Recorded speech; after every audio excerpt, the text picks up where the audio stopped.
Hello, YouTube. Today's Monday. Happy Monday. Today is my second day of weekend. Um, Sunday was my rest day, no work. But I did do some work, like made food for the rest of the week, for the entire week. And that took me quite a long time.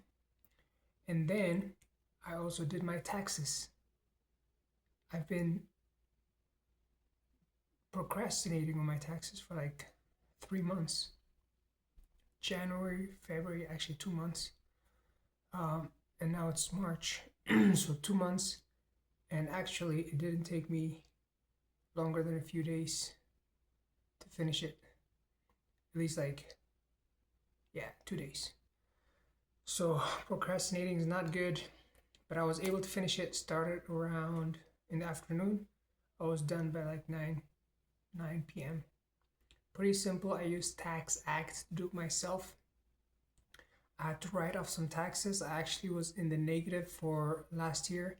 I was in the negative like $24,000 because of the tools that I bought, because of the expenses that I keep track of in my books. So I was down like 24K. So I actually, instead of having to pay taxes for my business, for my earnings, I actually am getting around 3K of refund. So I started out with $8,000 in taxes, and I was able to write off my expenses, and I ended up with 3,000 of refund. That's perfect. I was scared of that, but that turns out to be perfect.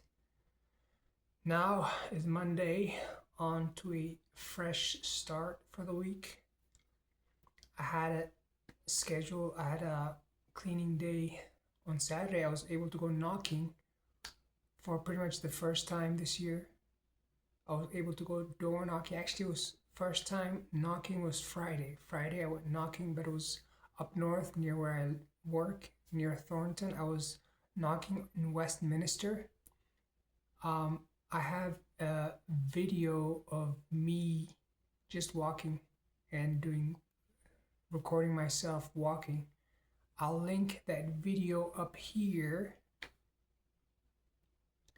And that's when I was the first day knocking in Westminster, north of Denver, close to where I work.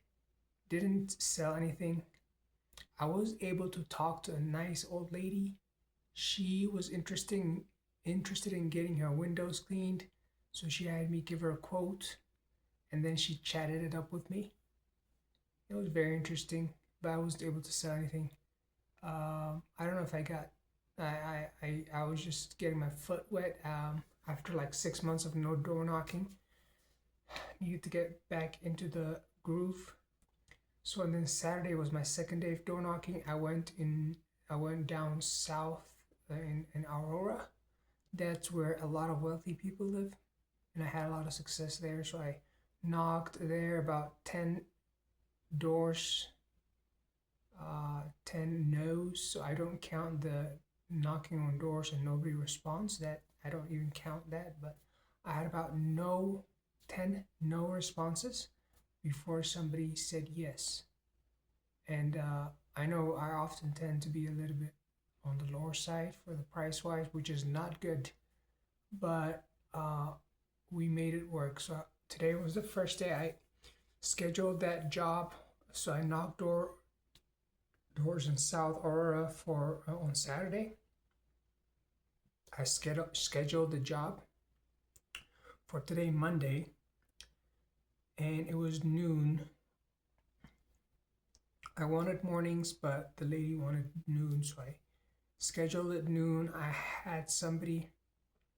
I created an ad on Craigslist for a job, window cleaning, and I scheduled somebody to do the cleaning for me. So not only was it the first actual sale, but it was also basically the first time I had a legit worker working for me to do the window cleaning. I did help him a lot. Like it was his first training day. I removed the screens for him, cleaned the screens, and so that he can clean the windows from the outside. So that was today, and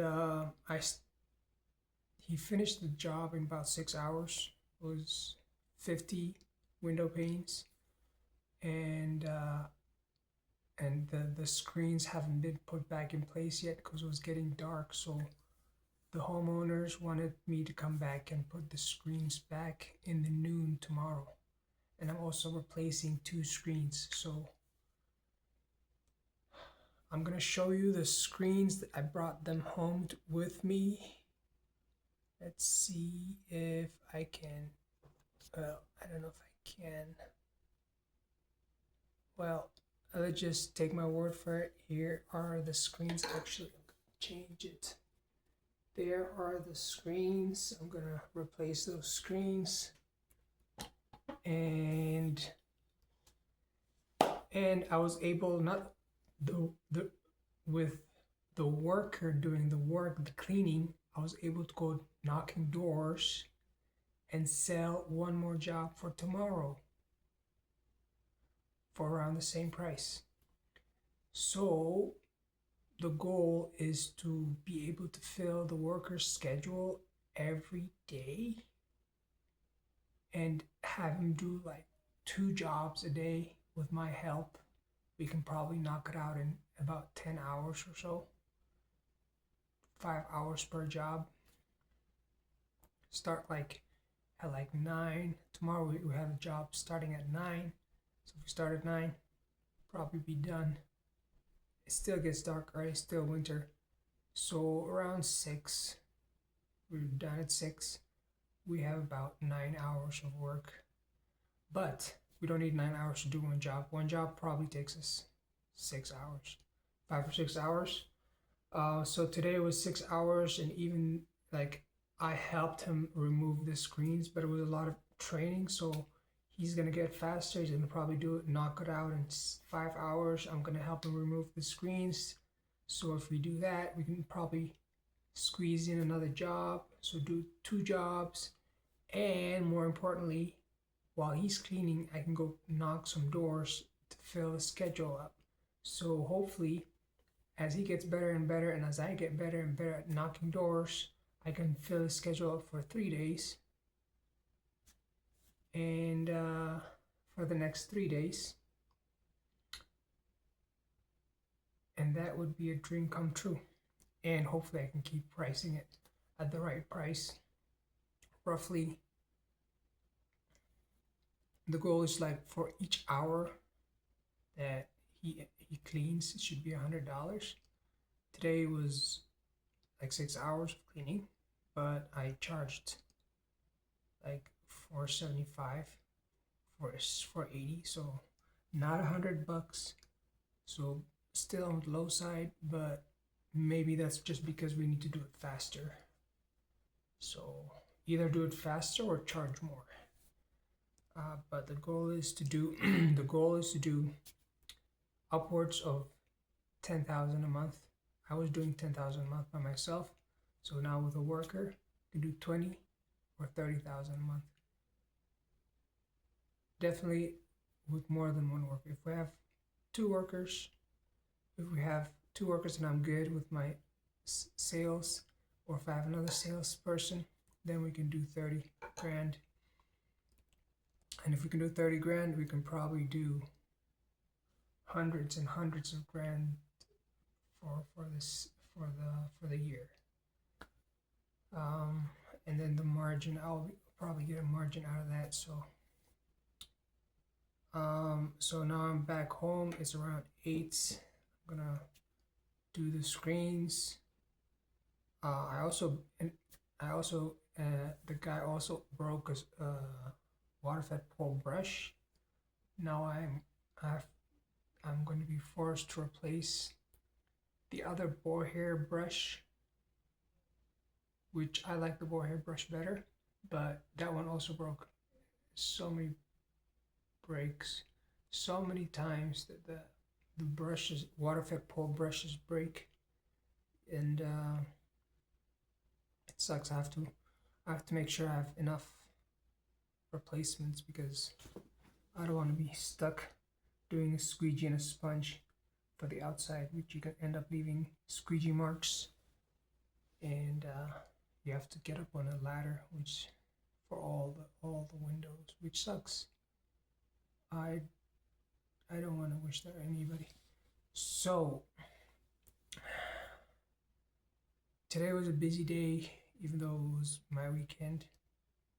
And busy days like this, challenging days like this, rewarding days like this, keep your mind occupied, keep your mind busy. You don't think about other things. You're not distracted. You're being productive. You're being useful. And you know that at the end of the year, you're gonna have something great to look forward to, which is annual revenue, ARR. ARR for annual revenue. I don't know what the other R stands for, but you want to increase sales. And I'm not even that good in sales, so now I have to also study the course as well, the training. I also had a coach meeting with my mentor, Austin Ortiz. So, and the rest of the community all over the United States. We had about 5 or 6, maybe 7 or 8 people attend, but they're all like they are all like more professional than I am. They're getting better results, more money than I am. So I'm with a bunch of people that are way better than me, and I can only learn. They got subscription dialed down. They got pricing dialed down. They got workers. They got salespeople. And I want to be part of the community and learn from them. Thank you if you watched it up to this point. I love you. And remember to keep doing the hard thing, especially when you don't feel like it.